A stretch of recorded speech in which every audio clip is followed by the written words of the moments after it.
আর ভাইরা, এই কোরআনের 3 নম্বর উপকারিতা হলো কোরআনুল কারীম কেউ যদি পড়ে, কোরআনুল কারীম কেউ যদি তেলাওয়াত করে, কিয়ামতের দিন মুসিবতের সময় এই কোরআন আমার আপনার জন্য সুপারিশ করবে। কোরআন সুপারিশ করবে। আপনি সূরাতুল ফাতিহা পড়েন, কোরআনুল কারীমের যে আয়াতগুলি আপনি পড়তেছেন, মুসিবতের সময় এই কোরআনুল কারীম যদি আপনি তেলাওয়াত করেন, কোরআনের এই পৃষ্ঠাগুলি, কোরআনের আয়াতগুলি আপনার পক্ষে এরকম ভাবে সুপারিশ করবে। তবে সুপারিশ করবে তখন কোরআনের পক্ষে থাকবেন যতক্ষণ। কোরআনের এই সুপারিশ যদি পেতে হয় তাহলে কোরআনের সাথে থাকা দরকার আছে না নাই? জোরে বলতে হবে, আছে না নাই? এই সমাজ, এই দেশে আমরা লক্ষ্য করে দেখেছি যে নামধারী বহু মানুষ কোরআনের পক্ষে থেকেছে, কোরআনের কথা এরকম ভাবে কোরআন পড়েছে, কিন্তু কোরআনুল কারীমের ভিতরে যে আল্লাহ পাক যে কথাগুলি বলেছেন এই কথাগুলো মানে নাই। জোরে বলেন, ঠিক কিনা বলেন? আপনারা জানেন বাংলাদেশের সবথেকে বড় মুফাসসির আমার ভাইরা শহীদ মরহুম আল্লামা দেলোয়ার হোসেন সাইদি সাহেব, এখন তার নাম নিতে সমস্যা নাই, কি বলেন? সমস্যা আছে নাকি? এক সময় তো আল্লামা সাইদি সাহেবের নাম নেওয়ার কারণে মনিরামপুর রাজগঞ্জ বাজারের উপরে আমার মাহফিলে মাইক কেড়ে নিয়েছে। কি কন? এই সমস্যা ছিল কি ছিল না? আপনার কি আমার উপর বেজার হচ্ছেন? কষ্ট হচ্ছে আপনাদের? আমার ভাইরা, মরহুম শহীদ আল্লামা দেলোয়ার হোসেন সাইদি সাহেব তিনি যখন সংসদ সদস্য, ওই সংসদ ভবনে তিনি, ওই সংসদে চলতো একটা শিরক, এই শিরককে বন্ধ করার জন্য তার ইমানের সমস্ত শক্তিকে একত্রিত করেন ওই সংসদ ভবনে বলেছিল এই ঢোকার সময় মাথাকে নত করে দেয়া এই সংসদ ভবনে ঢোকা যাবে না। সেই দিন থেকে দাদা বাবুরা এই মুফাসসিরের প্রতি শত্রুতা শুরু করলো। শেষ পর্যন্ত গ্রেফতার থেকে শুরু করে পরিকল্পিতভাবে এই জালেমেরা মুফাসসিরকে হত্যা করেছে। জোরে বলেন, ঠিক কিনা বলেন? আমার ভাইরা, অপরাধ ছিল কি? শুধুমাত্র কোরআনের কথাগুলি বলা। আপনার মনে হয় কষ্ট হচ্ছে আপনাদের ঠিকের আওয়াজ শুনে মনে হচ্ছে যে আপনার মনে আমার উপর রাগ করতেছে। আমার ভাইরা, এই জন্য কোরআনুল কারীমের সাথে যদি আপনি থাকেন, কিয়ামতের দিন এই কোরআনুল কারীম আপনার পক্ষে এরকম ভাবে সুপারিশ করবে। আল্লাহ পাক এই যে মাহফিল শুনতে এসেছেন, কোরআনুল কারীমের কথাগুলো যে শুনতেছেন, কিয়ামতের ময়দানে যেই মাটির উপরে বসে আছেন এই মাটি পর্যন্ত আল্লাহর কাছে বলবে, আল্লাহ এই যে কাজের সময় সারাদিন অনেকে আছেন এখানে ধান কাটা কাজ করেছেন, চাকরি করেছেন, বিভিন্ন জায়গায় কর্ম করেছেন, রাতের বেলায় ঘুমটাকে হারাম করে দিয়া এই কোরআনুল কারীমের মাহফিলে আপনারা যে বসে গেলেন, কিয়ামতের দিন মুসিবতের সময় বাড়ি থেকে বের হয়েছেন, এই পর্যন্ত এসেছেন, এই সমস্ত যেই জায়গায় আপনার কদম মোবারক, যেই জায়গায় আপনার পা পড়েছে, এই মাটি পর্যন্ত আপনার পক্ষে সাক্ষী দিবে। বলেন সুবহানাল্লাহ। কারণ ওই মাটিতে তো আমাকে যেতে হবে না? এই দুনিয়াটা কি পুতুল খেলা, এই দুনিয়াটা পুতুল খেলা, খেলা তো নয় রে বাবা ভবের মেলা, এই দুনিয়াটা পুতুল খেলা। ঠিক কিনা বলেন? এই দুনিয়া, এই মায়া ছেড়ে একদিন চলে যেতে হবে। এই মাটির মধ্যে এই মাটি আপনার পক্ষে সাক্ষী দেবে কোরআনের সাথে থাকার কারণে। আল্লাহ পাক যেন কবুল করেন, বলেন আমিন। আমার ভাইরা, এরপরে 6 নম্বর উপকারিতা হলো কোরআনুল কারীমের সাথে যারা থাকবে আল্লাহ পাক দুনিয়াতে তাদেরকে সম্মান দিবেন, আখেরাতেও সম্মান দিবেন। সুবহানাল্লাহ বলেন। আমার ভাইরাম, একটু খেয়াল করে দেখুন সম্মান কাকে বলে।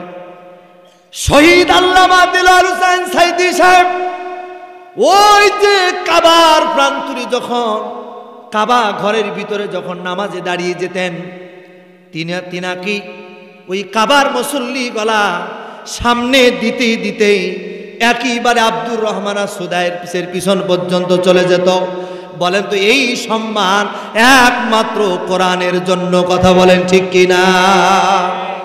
এই যে আপনারা আজকে এই কোরআনুল কারীমের মাহফিলে এই মঞ্চের ভিতরে যারা বসে আছেন, কেউ বা লক্ষ লক্ষ টাকার মালিক, কেউ বা ছাত্র, কেউ বা চাকরি বাকরি করেন, কেউ বা মাঠে কাজ করেন, কেউ বা রিক্সা চালান, কেউ বা ভ্যান চালান, বিভিন্ন পর্যায়ের লোক আছে না নাই?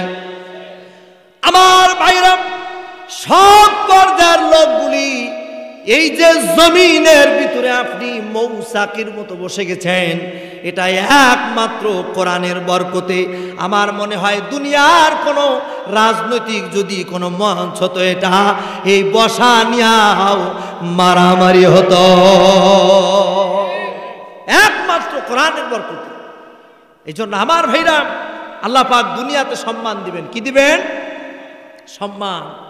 আপনারা খেয়াল করেছেন, যখন আল্লামা সাইদি সাহেবকে, অনেকেই বলবেন হুজুর শুধু সাইদি সাহেবের কথা, সাইদি সাহেবের কথাটা এজন্যই বলতেছি, তিনি কোরআনুল কারীমকে ধরার কারণে জীবনের মায়া করে নাই। কথা বলেন ঠিক কিনা বলেন? তিনি জীবনের মায়া করে নাই। তিনাকে যখন চিকিৎসার নামে বের করে যখন তাকে মেরে ফেলা হলো, শহীদ করা হলো, এদেশের তৌহিদি জনতারা জানাজা করার জন্য ঢাকার পথে রওনা দিয়েছিল। কেউ কি টাকা দিয়েছে? কেউ কি যাওয়ার জন্য টাকা দিয়েছে? আচ্ছা, কিসের জন্য গিয়েছে? কোরআনের বরকতে। ঠিক কিনা বলেন?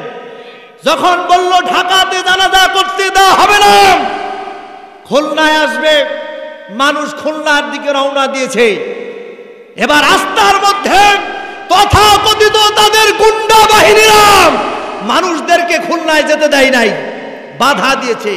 এরপরেও মানুষ সব বাধা উপেক্ষা করে তার জানাজা করার জন্য চলে গিয়েছে।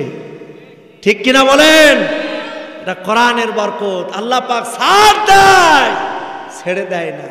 ঠিক কিনা? আমার ভাইরা, কোরআনুল কারীমের 7 নম্বর উপকারিতা হলো, কোরআনুল কারীম যদি জানা যায়, এই সমাজে ইনসাফ ভিত্তিক সমাজ প্রতিষ্ঠা করা যায়। সমাজে কি ইনসাফ আছে? না থাকার কারণ হলো কোরআন নাই। কি নাই? কোরআন নাই। কোরআনুল কারীম যদি আমরা জানতাম, কোরআনুল কারীম দ্বারা যদি এই সমাজের সব সেক্টর গলা চলতো, তাহলে চুরি থাকতো না, ডাকাতি থাকতো না।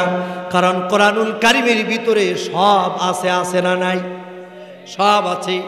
আল্লাহ রাব্বুল আলামিন কোরআনুল কারীমের ভিতরে বলেছেন, কেউ যদি আমার ইন্নাল্লাযীনা কাফারু বিআয়াতিল্লাহি লাহুম আযাবুন শাদীদ।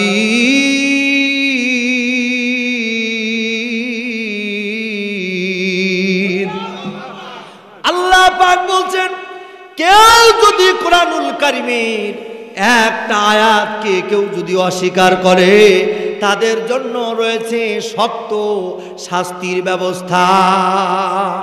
এই জন্য কোরআনুল কারীম জানলে সমাজে ইনসাফ ভিত্তিক সমাজ প্রতিষ্ঠা করা সম্ভব। ঠিক কিনা? চোরের বিচার কি কোরআন দিয়া হয়? হয় না।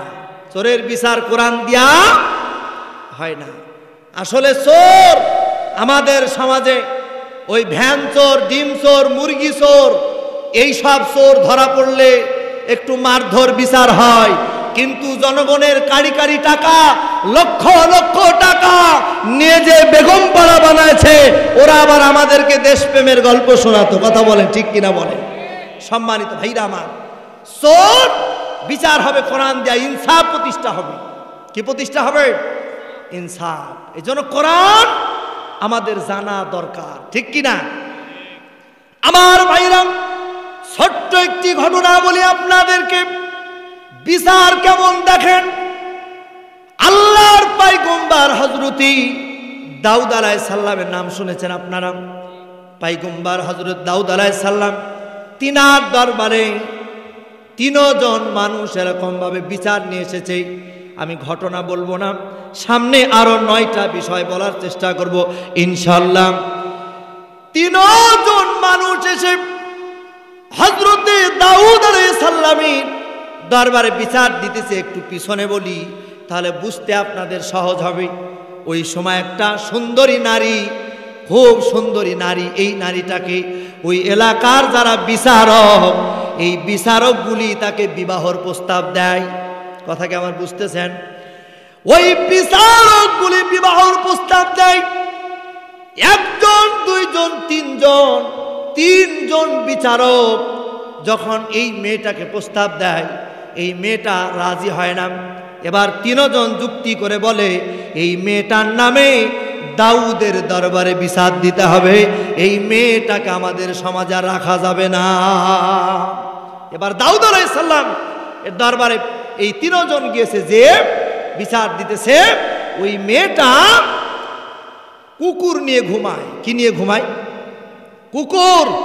অর্থাৎ তিনারা বুঝাতে চাইলেন যে কুকুরের সাথে এই মেয়েটার অবৈধ সম্পর্ক আছে। নাউজুবিল্লাহ বলেন। হযরতে দাউদ আলাইহিস সালাম এই মেয়েটাকে ডাকলেন, বিচার পরিচালনা করবেন। এমন সময় এই বিচার কার্য দেখে দাউদ আলাইহিস সালামের সন্তান হযরতে সুলাইমান আলাইহিস সালাম, তিনি তার বিচারটা বাবাকে বলছে, বাবা এই বিচারের দায়িত্ব আপনি আমার হাতে দেন। সুবহানাল্লাহ বলেন। বাবাও নবী, ছেলেও নবী, এই বিচারের দায়িত্বটা আপনি আমার হাতে দেন। আল্লাহর পয়গম্বর হযরতে সুলাইমান আলাইহিস সালাম তিনি বলছে, এই বিচার আমি করব। এই বিচার করার ক্ষেত্রে এই তিনজন মানুষকে 3 জায়গায় করলেন। কয় জায়গায়? 3 জায়গায়। কোনো ঘুষের ব্যবস্থা নাই। কিসের ব্যবস্থা নাই? আমাদের সমাজে বিচারের ক্ষেত্রে বংশ ঘুষ হেলো আছে না নাই? আছে। কোনো ঘুষের ব্যবস্থা? তিনজন মানুষকে 3 জায়গায় করেছে পয়গম্বর সুলাইমান। প্রথম একজন বিচারক